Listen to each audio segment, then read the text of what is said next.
स्वागत है आपका मारीना संदेश में। और सामने स्क्रीन पे जो आप देख रहे हैं doctor R S Singh, homeopath, BMS, AU, PHMS, वरिष्ठ चिकित्सा अधिकारी, पुराने एवं असाध्य रोग विशेषज्ञ हैं, जिनकी विशेषताएं क्या क्या है यहाँ पर आप सामने देख सकते हैं, स्क्रीनशॉट ले सकते हैं। यूँ तो हर डॉक्टर के यहाँ लगभग इन सारी चीज़ों का इलाज होता है, लेकिन यहाँ पर क्या ख़ास बात है और क्यों आए हैं हम, क्या आपको दिखाना चाह रहे हैं, इन चीज़ों को देखने के लिए और डॉक्टर साहब के बारे में अधिक जानकारी के लिए आप अंदर चलें। और यहाँ पर हम आपको दिखाएंगे कि डॉक्टर आर एस सिंह साहब हैं जो होम्योपैथ पद्धति से इलाज करते हैं, और ये इनका जादुई इलाज कैसा होता है और क्या क्या इन्होंने अब तक किया है, कुछ आपको विशेष खास बात बताते हैं। और डॉक्टर साहब से आज हम मंकी पॉक्स के बारे में भी चर्चा करते हैं। डॉक्टर साहब, कोई ऐसा केस हो जो अजूबा हो, चमत्कार हो आपके लिए, होम्योपैथ से हुआ इलाज उसका आपके यहाँ? मैं तो डॉक्टर आर एस सिंह नाम हमारा है। हम यहाँ जिला अस्पताल से वरिष्ठ होम्योपैथिक चिकित्सा अधिकारी पद से रिटायर होकर शहादतपुरा में हम प्रैक्टिस कर रहे हैं। 2 से 7 शाम को मिलते हैं। शहादतपुरा में कहाँ? ये अनुपम के ठीक सामने ABC कलर लैब के बगल वाली गली में है। देखिए, होम्योपैथिक में तो हर होम्योपैथ के यहाँ इस तरह की केसेज रहती हैं। कुछ नया ऐसा रहता है जो चमत्कारिक होता है। अभी हमारे पास अभी परसों नरसों हमको खबर मिली है, साल भर पहले घटना है। एक पेशेंट हमारे यहाँ जम्मू कश्मीर से मिलिट्री मैन था, उसकी पत्नी फ़ोन की कि साहब हमको ऐसा ऐसा है। उसको हुआ ये था कि उसको किन्हीं विशेष परिस्थितियों में एवर्सन कराना पड़ा, बच्चा पेट में था, एवर्सन कराना पड़ा। उसकी हार्ट बीट नहीं मिल रही थी, पता नहीं एक्सीडेंट हुआ था, जो भी रहा हो।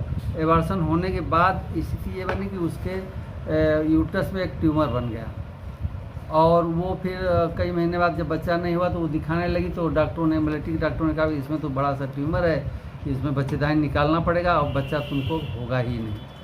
तो ये सुन के बड़े हड़कंप मच गया भैया कि ऐसा नहीं हो। तो हमारे यहाँ फ़ोन किए, हम फ़ोन से ही सिम्टम लेके और उनको 2 महीने की दवाई यहाँ से भेजे। आज 2 महीने में, पहले महीने में ठीक, दूसरे महीने उसको बच्चा आ गया और उसको साल भर बाद बच्ची पैदा हुई है। तो बच्ची पैदा होने के बाद हमारे यहाँ फ़ोन करके 3-4 दिन पहले भी बताई। अच्छा। तो इस तरह के मैंने यूट्राइन फाइब्राइड की तो बहुत सारी केस हम वैसे भी ठीक कर चुके हैं। और यूट्रस में जब भी फाइब्राइड हो, ट्यूमर हो, इस तरह मैंने ओवरी गांठें हों, तो ज़रूर ऑपरेशन के अगर करना हो तो ज़रूर होम्योपैथिक डॉक्टर से मिलना चाहिए। मतलब ऑपरेशन से पहले होम्योपैथ डॉक्टर से मिलना है, ऑपरेशन से बच सकते हैं। हाँ। और उसका सीधा मतलब ये, जैसे अब क्या होता है, जैसे ट्यूमर है, गांठ है, गिल्टी है, इल्ला है, मसा है, इसकी कोई दवाई एलोपैथी में है नहीं, उसको काट के निकालना पड़ता है। हमारे यहाँ उसको गलाने की दवाई है, और वो बच्चेदानी में ट्यूमर हो, चाहे स्किन पर हो, चाहे कहीं भी हो, मस्सा हो, ट्यूमर हो, तो उसको गलाने की दवाई गल जाएगा, वो ठीक हो जाएगा। विदेशों में मंकी पॉक्स काफ़ी तेज़ी से फैल रहा है और मृत्यु दर काफ़ी अधिक उसमें है, और बड़ा गंभीर उसमें केस देखने को मिल रहा है। जैसा कोरोना वायरस पहले विदेशों में फैला था, पूरे हिंदुस्तान में देखते देखते छा गया और कई जाने ले गया। तो मंकी पॉक्स जो फैल रहा है, इसके लिए आप कहाँ तक मंकी पॉक्स को आप समझ रहे हैं, और मंकी पॉक्स कितना घातक है और इसका इलाज क्या है होम्योपैथ में, थोड़ा इसके बारे में बताएं। देखिए, मंकी पॉक्स को तो पहले तो वो वायरल डिजीज है, और इसका इतना हल्ला है, उसके हिसाब से हमारे होम्योपैथी में बड़ा सीधा ट्रीटमेंट है। और ट्रीटमेंट को हम एक तरह से 3 हिस्सों में बांट सकते हैं। एक प्रिवेंटिव में भी एक जनरल प्रिवेंटिव हो गया, एक स्पेशल प्रिवेंटिव और एक क्यूरेटिव। तो अभी पेपर में कल दिया था कि ये 13.5 करोड़ अमेरिकी डॉलर की आवश्यकता है इसको मैनेज करने के लिए।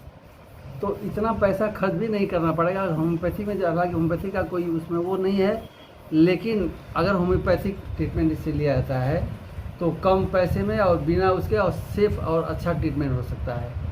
एक जिसे हमने बताया कि जनरल प्रिवेंटिव में हमारे यहाँ दवाएं मेलेडिनम है, वेरियोलम है, ये जनरल उसकी प्रिवेंटिव मेडिसिन है। अगर होने से पहले ही दे दिया जाए तो वो वायरल डिजीज, उस तरह की वायरस शरीर में बॉडी इम्यून हो जाएगी।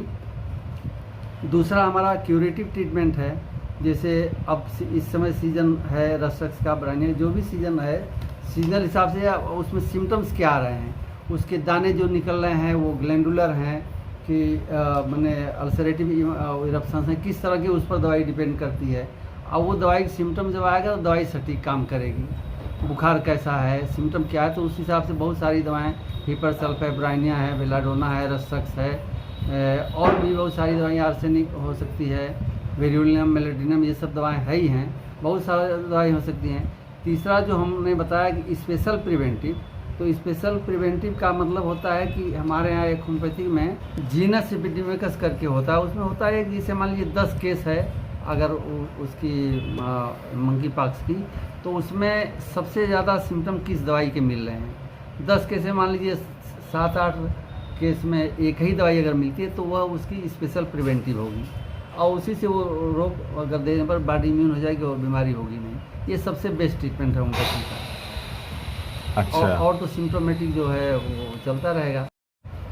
अच्छा, मतलब मिला जुला के अगर कहा जाए तो होम्योपैथ में इसका मंकी पॉक्स का इलाज है। बिल्कुल बिल्कुल ट्रीटमेंट। तो ये किस स्तर पे इलाज, मतलब प्राइमरी स्टेज में ही होगा या किसी स्टेज पे हो नहीं, सकता है? वही तो हम बोल रहे थे ना कि अभी जैसे हम जनरल प्रिवेंटिव बताए हैं, अब यहाँ केस तो है नहीं, तो जनरल प्रिवेंटिव में हम वेरियोलम मेलोडिनम सबको दे सकते हैं उससे बचने के लिए। मतलब वो प्रिकॉशन उसका है, Precaution। वो बीमारी आने से पहले उसको ले लें तो बीमारी नहीं लगेगी। ये अभी हो सकता ये है। हो सकता है। और दूसरा जो उससे बेटर है कि जी। जीनस एपिडेमिकस के लिए, जी। तो वो तो जब केसेज आएगी तब पता चलेगा कि दवाई कौन सी निकल रही है। अच्छा। और तीसरा जो क्यूरेटिव ट्रीटमेंट है वो तो यही, जब मैंने सारा सिम्टम लिया जाए हर मरीज का, उसके लिए अलग अलग लोगों की अलग दवाई हो सकती है।